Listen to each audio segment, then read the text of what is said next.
So Apple recently updated their MacBook Air lineup. The 13-inch and 15-inch now come with the M3 chip. And someone who's owned all three chips with the MacBook Air M1, the MacBook Air M2, as well as the iMac M3, I thought this was a very surprising update considering it's only been a year and a half since the M2 MacBook Air came out. But looking into the details of the update, I was a little concerned. So if anyone knows anything about Apple, a press release announcement on updates is usually very minor.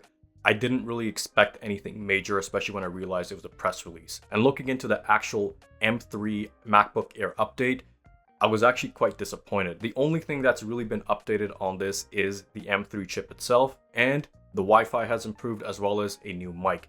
Everything else is exactly like the previous generation of the M2 MacBook Airs. So that means the display is the same 60Hz display on both the 13-inch as well as the 15-inch. Now, I know in a perfect world, it would have been nice to have a higher refresh rate at 120Hz, but knowing that the MacBook Pro lineups come with this high refresh rate, I know Apple probably doesn't want to add this to the MacBook Air lineup and cannibalize their own product, and it would probably drive the costs up. Other issues, the number of ports are still the same, still stuck with 2 ports, 2 USB-C ports, and that's it. And one of the worst things about this entire update is the use of external displays. Now, for some reason, and I don't understand why, the M chips are limited to just 2 external displays when you're using your MacBook, and that's when it's in clamshell mode when it's closed. If you have your MacBook Air display open, you can only have 1 additional display, which is very disappointing, and that's more of a hardware issue with the M3 chip and not the actual laptop itself. And very quickly guys, please consider subscribing to my channel. I actually do full-on video reviews on all the products I talk about, all the new Apple products from Macs to iPads, so if you want to check them out and you want to stay up to date, hit that subscribe button and notification bell. Now, I don't want to be too critical of this. Now, when Apple had the Intel lineup, they would release very minor updates every single year, and I understand that Apple wants to keep up with the competition by adding the most recent chip that they have into the MacBook Air, and that's perfectly fine. But where it becomes really concerning is the base configuration. The base M3 MacBook Airs of both 13 and 15-inch come only with 8GB of RAM and 256GB of storage. 8GB of RAM and 256GB of storage as base configuration in 2024 is just plain daylight robbery and insanity. Now, there's always been an argument made saying 8GB of RAM and 256GB storage is enough for regular use.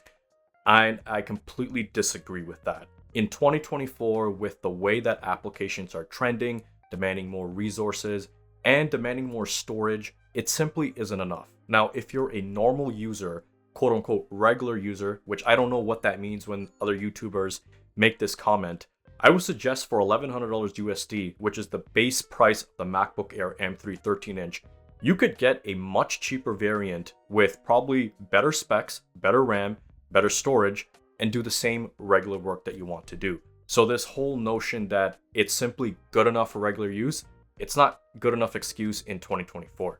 The other concerning issue with the 256GB of storage is that it may come with the 256GB storage drive, but with the Mac operating systems and all the preloaded softwares on the MacBook itself, you're probably only going to be able to use between 200 and 220GB. So you're already even more limited to what you get in the base configuration. Now, if matters couldn't be any worse, they are, because upgrading your memory and storage is even more costly. It still costs $200 USD to go from 8GB to 16GB of memory, and it takes another $200 to go from 256 to 512. Now, the industry standard, and I was looking at the prices, it's about $50 per 8GB of RAM when you're upgrading a laptop. 50. Apple charges $200. And forget about the storage. Storage options are even cheaper across the market, but Apple still decides to do $200. So if you wanted to do an upgrade and you want to stay competitive and want to keep up with applications, you're now going from $1,100 of base price to $1,500. And that's where Apple starts to quickly make their money. Now, from a consumer's perspective, this is very, very frustrating. But from Apple's perspective, you have to understand they're in the business of making money, and they're the most valuable company in the world. Essentially, what they're doing is using existing hardware, existing molds, and existing unibodies from the previous generation MacBook Air, and all they're doing is changing the chip. And this saves them hundreds of millions of dollars on production costs and maximizes their profit margins. Now, Apple's pricing ladder is also very strategic and meticulous. They price their specs and their upgrades in a way that they don't cannibalize their existing products, their lower end products, And they do it in a way where eventually they want to make you upgrade MacBooks altogether. So for example, if you end up speccing out your MacBook Air 13-inch and it ends up being around $1,500, you'll quickly realize you're now in the 15-inch MacBook Air territory. And a lot of people will look at it and say, well, you know what? I'm willing to cut costs on memory in order to have a larger screen.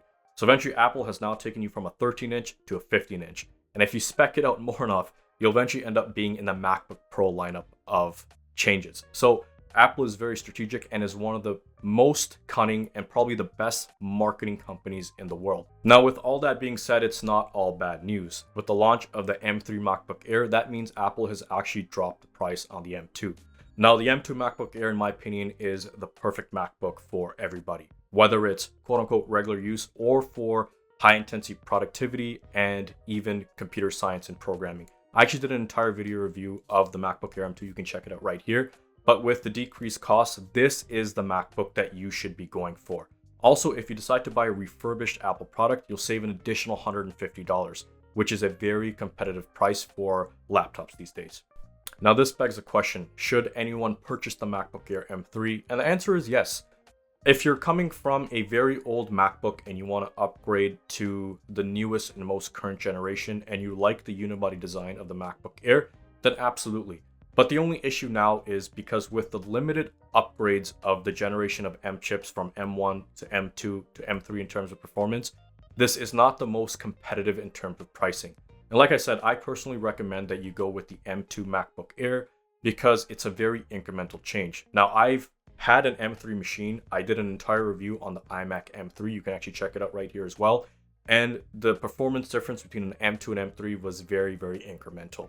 So if you want to stay on top and you want to keep up with the newest chips, and that's the way that you purchase your products, then absolutely go for the M3. But if you're a price-conscious consumer and you want the best bang for buck, then the M2 MacBook Air is probably your best bet. Now, with all that being said, I'm still going to get my hands on the MacBook Air M3. I do want to try it out physically like I do with all my products and give my honest opinion. But just having already tested a lot of Apple's products and all three of their M3 chips, I'm fairly confident on the assessment I made today. Now, I want to hear what your opinions are. Do you guys have the new MacBook Air? Do you have older MacBook Airs? And what are your intentions of upgrading? Let me know in the comments below. And guys, if you haven't done so, and if you like this video, don't forget to subscribe and like. But until next time, I'll see you guys later. Peace.